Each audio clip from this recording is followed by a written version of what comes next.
Government आपको दे रही है एक मौका इंडिया की सबसे बड़ी कोल कंपनी में डिस्काउंट पर एंट्री लेने का।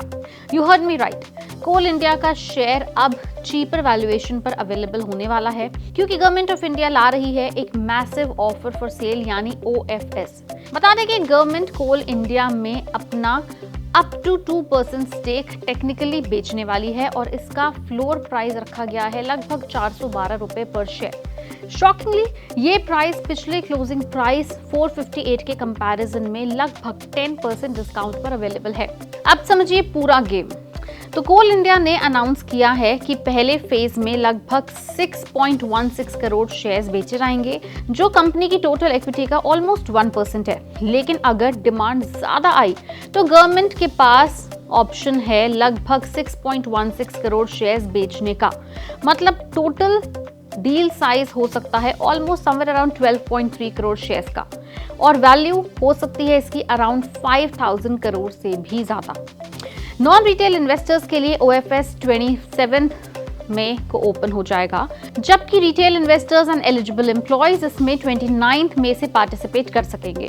अब इंटरेस्टिंग बात यह है कि गवर्नमेंट के पास मार्च 2026 तक इस कंपनी में लगभग 63% से ज्यादा स्टेक था, यानी गवर्नमेंट अभी भी कंपनी की मेजॉरिटी ओनर तो बनी ही रहेगी।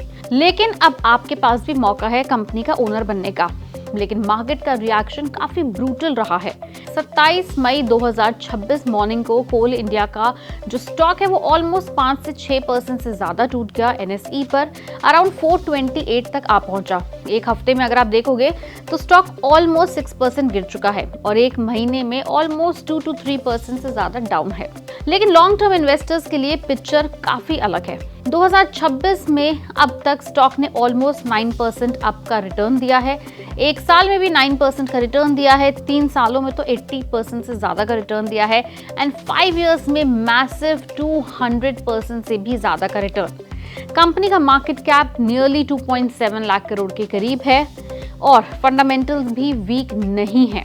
मार्च क्वार्टर में कोल इंडिया का नेट प्रॉफिट 12% बढ़ के ऑलमोस्ट 10,000 करोड़ तक पहुंच गया था। रेवेन्यू भी 6% ग्रो हुआ और लगभग 46,400 करोड़ के करीब पहुंचा। साथ ही कंपनी ने फाइनेंशियल ईयर 26 के लिए ऑलमोस्ट 5.25 रुपीस पर शेयर का फाइनल डिविडेंड भी अनाउंस किया है। अब सबसे बड़ा सवाल यह है कि क्या ये डिप एक आपके लिए अपॉर्चुनिटी बन सकती है या फिर कोल सेक्टर की ग्रोथ स्टोरी स्लो हो रही है? आपका क्या मानना है? क्या आप भी इस कोल इंडिया के OFS में पार्टिसिपेट करना चाहते हैं? इफ यस तो हमें नीचे कमेंट सेक्शन में लिख के जरूर बताएं।